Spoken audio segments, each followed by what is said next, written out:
오늘은 지난주에 올렸던 영상 포핸드 테이크 백으로 방향을 바꾸는 그 영상에서 조금 부족했던 부분, 백핸드 쪽도 설명을 드리고, 그 다음에 이제 스윙 리듬, 타법에 관한 설명을 드리는 영상인데요. 일단 보시면 어렵지 않게 이해하실 수 있을 거예요. 지난주에 올린 영상에서 왼손잡이가 이 자리에서 이쪽 역으로 대각선을 칠 때는 테이크백을 평소보다 더 해야 이쪽 역으로 대각선으로 가서 전이한테 공격을 안 당한다고 말씀을 드렸었는데요. 자, 이 방법이 여러 가지가 있죠. 사실은 지난주에 올린 영상은 포핸드에서 테이크백을 짧게 하고 길게 하고 이렇게 라켓을 빼는 방법만 말씀을 드린 건데, 자세를 바꿔서도, 몸의 방향을 바꿔서도 공을 보낼 수 있죠. 근데 이제 반대로 백핸드는 아예 처음에 쓸 때부터 이렇게 쓰는 게 아니라 이쪽에서 공이 오고 또 내가 이쪽으로 쳐야 되니까 이렇게 많이 쓰죠.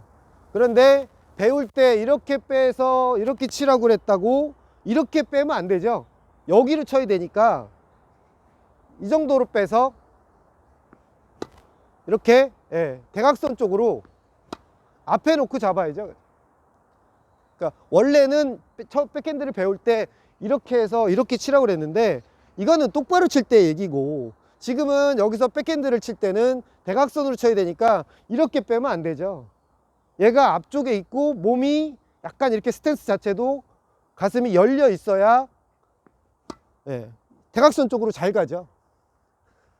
또 듀스코트 쪽에서는 이제 백핸드가 대각선으로 가는데 왼손잡이가 저쪽에 쓸 일은 서브 할 때 말고는 많지 않으니까. 근데 이제 이쪽에서 쓸 때도 이쪽 주황색 코너에 보내야 된다 그러면 라켓이 앞에서 봤을 때 이렇게 뒤에까지 빼지 말고 빨리 쳐야 되니까 여기서 바로 들어가야 이렇게 콘 쪽으로 떨어지는데요. 이게 라켓만 짧게 뺀다고 되는 게 아니라 몸을 너무 닫으면 안 되죠. 라켓을 짧게 빼도 자세가 이렇게 닫혀 있으면 공이 직선으로 가니까 오픈 스탠스로 많이 쓰시죠. 세미 오픈이나 이렇게 해서 몸을 열어놓고 빨리 돌리는 스윙으로. 그러니까 방향을 바꾸는 방법은 테이크백만 갖고 하는 게 아니라 라켓을 뻗을 것이냐 돌릴 것이냐, 그 스윙을 결정을 해서 공의 방향을 바꾸는 거죠. 근데 이제 그것만 갖고도 안 되고 짧게 빼야 되고, 또 몸을 닫을 것이냐 열을 것이냐, 또 스윙을 똑바로 나가는 스윙을 할 것이냐 돌리는 스윙을 할 거냐, 자, 이런 거를 감안을 하셔야 되는데, 또 상대방이 나한테 치기 좋게 줬을 때는, 어렵지 않게 줬을 때는 내가 하고 싶은 대로 스윙을 다 해도 되지만, 상대방이 빠르고 길게 줬을 때는 몸을 닫지 말고 라켓을 빼는 것도 거의 안 빼고 바로 돌려낼 수 있어야 된다라는 거죠. 문제는 이 자리에서 이제 백핸드예요. 여기서는 이쪽, 물론 이쪽도 칠 수 있어야 되고 이쪽도 칠 수 있어야 되지만 역크로스 방향으로 보내야 되기 때문에 평소 빼던 것보다, 저쪽 코스보다 라켓을 조금 더 빼야 되죠. 그래서 약간 타점을 뒤에 놓고, 자세도 이 상태에서 저쪽에서는 살짝 열어 놓으라고 그랬는데 이쪽에서는 살짝 닫아져 있어야죠.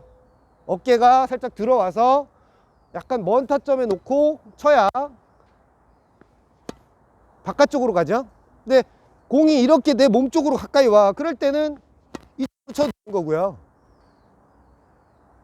항상 역크로스로만 쳐야 되는 건 아니니까. 그러니까 여기서 센터 쪽으로도 낮게 칠 수 있어야 되고요. 역크로스 쪽으로도 칠 수 있어야 되고, 이제 그럴 때 스윙의 방향, 그 다음에 백스윙의 길이, 몸의 방향, 자, 이런 것들을 체크하셔서 맞아져야 내가 원하는 코스로 공이 잘 간다라는 거예요.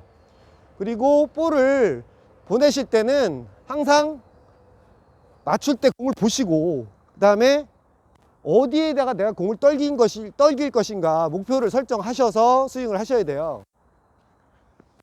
이렇게 긴 쪽으로 보낼 것이냐, 아니면 이런 식으로 짧은 쪽에 보낼 것이냐, 또 센터 쪽에 이런 식으로 로빙을 하더라도 어느 만큼, 어느 길이만큼 보낼 것인가를 목표를 정하고 스윙을 하셔야 볼의 정확도가 높아지고 컨트롤이 되는 거죠.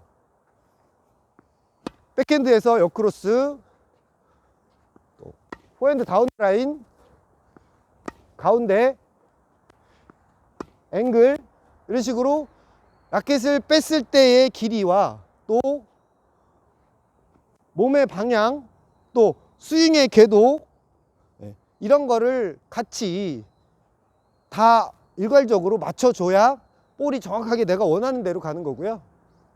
그 다음에 그 구독자분께서 운동이 끝나고 나서 뭐 몸의 유연성이 떨어졌는지, 뭐 다리 쪽에 통증이 좀 많이 느껴진다, 이제 이런 말씀을 하셨는데, 저 같은 경우는 이제 약간 다리가 뻐근해진다거나 그러면 다리를 이렇게 접어서 이렇게 이 발등을 잡아 당기게 되면 여기 근육이 많이 당기게 돼요. 이게 다리 근육이라는 게 뭐 무릎을 기준으로 해서 위에 부분이 아플 수도 있고 아랫 부분, 종아리 부분이 아플 수도 있는데, 일단 그 전에 근육이 아픈 거냐 관절이 아픈 거냐 체크를 해 보셔야 되고, 저 같은 경우는 다리를 풀어주는 방법이 이 안쪽에 그 인대라고 그러나요? 이거를 늘려주기 위해서 이렇게 여기가 당기게 이렇게 스트레칭을 길게 하고요. 그 다음에 이것만 갖고 안 되죠. 또 이쪽 앞쪽의 근육이 또 충분히 늘어나게 할 때는 이런 식으로 여기가 당겨지, 앞쪽 부분이 당겨지게 하고요. 또 옆에 하고 앞에만 있는 게 아니잖아요. 이 뒤에 쪽도 늘겨줘야 되기 때문에 이런 식으로 하면, 이럴 때는 그 무릎이 굽혀지면 안 되니까 무릎을 눌러서 이렇게 손바닥이나 손등이 이렇게 땅에 닿을 정도로 시간을 한 10초 정도 그렇게 해서, 그 다음에 이제 이거는 늘기는 거면 다시 또 이런 식으로 이쪽을 늘겨서, 또 이거는 이제 접히면서 약간 이것도 늘려주는 거는 맞는데요. 그러니까 늘려주는 부위가 이쪽과 안쪽과 또 뒤쪽, 이런 식으로, 또 이 지금 말씀드린 스트레칭은 아마 이 대퇴부 쪽에 스트레칭이 되는 거고요. 발목 같은 경우 이 종아리 쪽에는, 그러니까 발목을 이렇게 당기거나 또 이렇게 반대로 이렇게 미는 거죠.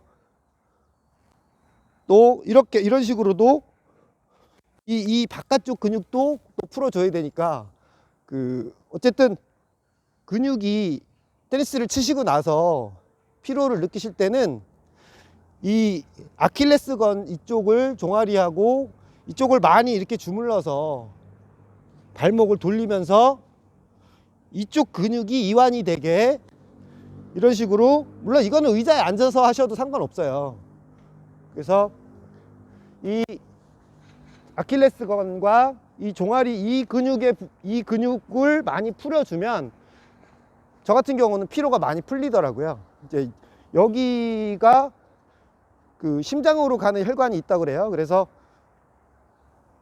또 여기가 또 뭉치고 이러면 굉장히 피로도가 심해지고 또 움직이거나 하는데 어렵고 하니까, 그 근육을 운동하신 후에 잘 풀어서 다음에 또 운동하실 때 또 아프거나 즐겁게 게임을 하셔야 되니까, 운동을 하시기 전에 스트레칭도 중요하고 운동을 하시고 나서도 근육을 잘 풀어 주셔서 또 몸에 무리가 가지 않게, 특히 겨울철에는 더 많이 조심을 하셔야 되고요. 상체 같은 경우는 뭐 대부분 다 이렇게 많이 하시는데요,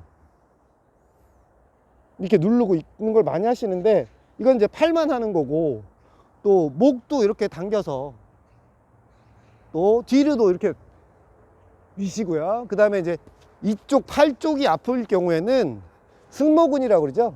여기를 이렇게 주물러서 이쪽 팔 제일 큰 근육하고요, 또 이런 식으로 많이 이렇게 뭐 운동을 끝나고 바로 하셔도 되고, 뭐 잊어버렸거나 번거롭거나 할 때는 샤워를 하실 때 이렇게 비누칠이 돼 있으면 아무래도 물기가 있고 비누칠이 돼 있으면 더 잘 미끄러지잖아요.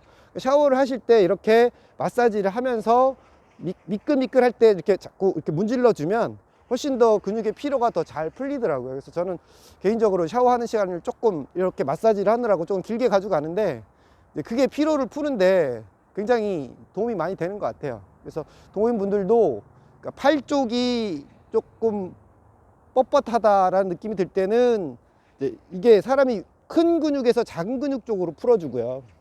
이런 식으로.